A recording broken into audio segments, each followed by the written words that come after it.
Okay, so ngayon pupunta kami sa ginagawang bahay. So titingnan natin kung ano pa yung mga improvement doon. Kuya, nainip ka na ba?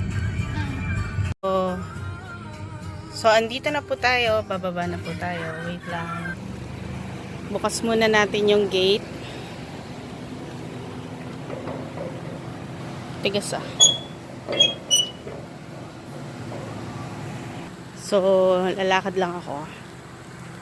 Sa gate, lalakad na lang. So, tingnan natin yung lugar. Guys, kung makikita nyo, wala pang ganong mga ano dito. So, madamo dahil umulan.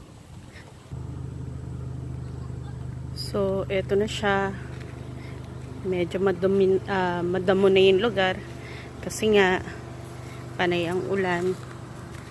So, pasok tayo. So, eto yung pinaka main entrance namin. So, ito yung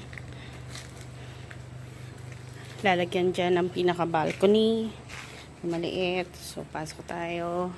So, ito yung magsisilbing sala. Tapos, dito naman yung kusina. So, ayan. Then, pinalagyan ko ng pinaka-island. So, dito naman, dyan yung gawin ng parking. So, kasya dyan yung dalawang sasakyan. So, akyat tayo. So, yan po yung ginamit sa ceiling. Meron na po mga nakaabang dyan para sa mga ilaw. And then, sa mga socket. So, sa baba, merong isang CR. So, dito sa taas, akyat tayo.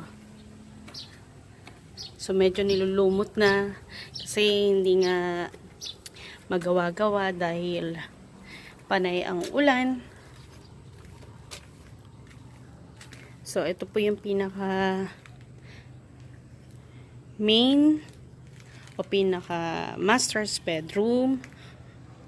So, dapat po ito ay gagawa ng pinaka walk-in closet. Tapos, meron din po itong sariling CR. Ayan, may mga nakaabang na rin po na tubo para sa tubig.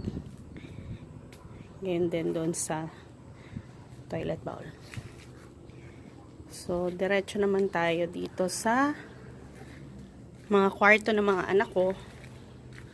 So, sa kwarto po ng mga anak ko, ayan. So, eto pong nakikita ninyo, eto yung pinaka shower and bath. So, pinaghiwalay ko na dito yung shower, and then sa center, lalagyan ng zinc, and then dito naman yung sa toilet. So, nung una kasi sa plano, magkahiwalay, kumbaga parehas sa loob ng kwarto merong CR. Pero, para na rin makatipid, at the same time, lumaki-laki yung spasyo doon sa loob ng kwarto. So, makatipid, and then at the same time, kapag merong ibang tao na kailangan magwiwi, hindi na kailangan bababa.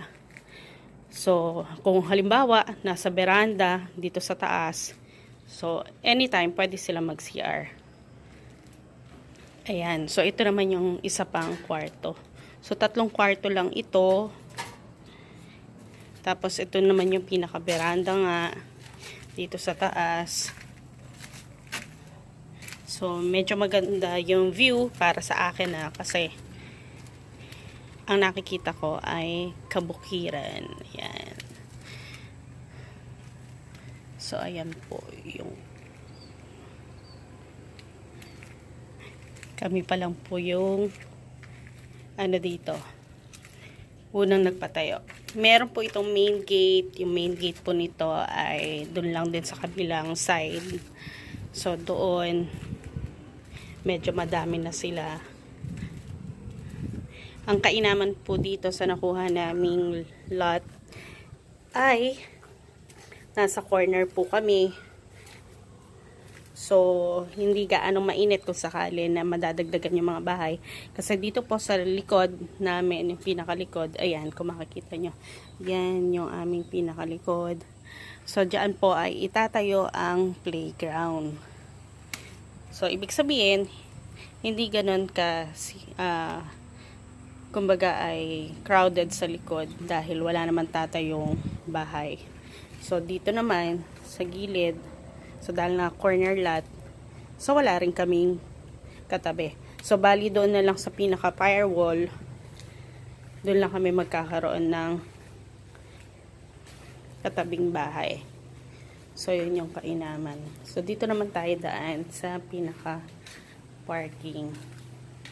Ayan po. So, estimated na nagastos na po namin dito. So, ano na po, lahat-lahat ay milyon na rin. So, 1,000,000 na mahigit po. Pero, naiinip na ako kasi nga, gusto kong magkaroon pa ng ibang improvement tong bahay. So, yun lang po. Till next video po ulit. Tingnan natin kung ano yung magiging improvement pa. Bye-bye!